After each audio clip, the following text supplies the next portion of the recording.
Ayan, dahil sa sobrang init, nasisira yung mga halaman.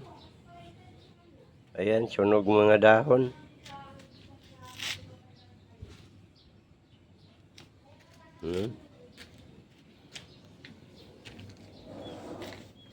Ayan, mga ano.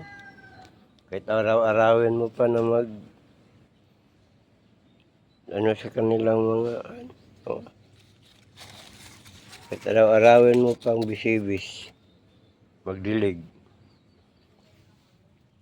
Ayan, sunog mga dahon. Kahit araw-arawin mo pa magdilig, diligan mo, wala. Ayan o. Sira yung mga dahon. Sunog. Sobrang init.